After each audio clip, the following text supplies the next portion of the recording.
لقمان. خطأ لدهوك، ينفذ الخطأ، عملية تمرير الأمام، محاولة تستمر لدهوك عن طريق الجانب الأيمن، ولا زالت داخل أرضية الملعب. ممكن تعادل، ممكن تعادل، ممكن تعادل. كريم درويش ممكن يعدل فريق دهوك، وهدف التعادل. جول لدهوك، هدف تعادل لدهوك، هدف تعادل لدهوك. جاءت الفرحة لجماهير دهوك، لجماهير دهوك، ومحمد صالح اليوم على دكة البدلاء. سعيد هو الآخر بهذا الهدف، وكريم درويش البديل يسجل هدف تعادل. هدف تعادل، محمد صالح يتلقى بطاقة صفراء وهو على دكة البدلاء.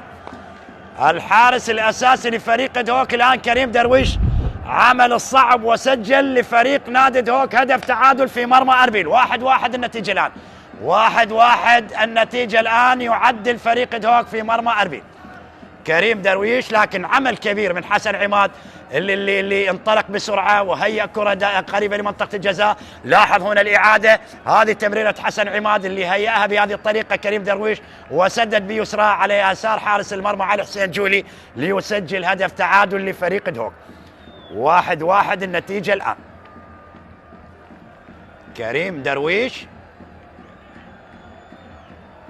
وسادس أهدافه مع دهوك. لاحظ الإعادة، حسن عماد بهذه الطريقة هياها، استقبلها بهذه الطريقة كريم درويش، وسدد بيسراه على يسار حارس المرمى علي حسين جولي من تحت أقدام اللاعب عمر جنكي، ومرت إلى الشباك، مرت إلى الشباك ليتعادل دهوك في هذه اللحظات. 1-1 الديربي.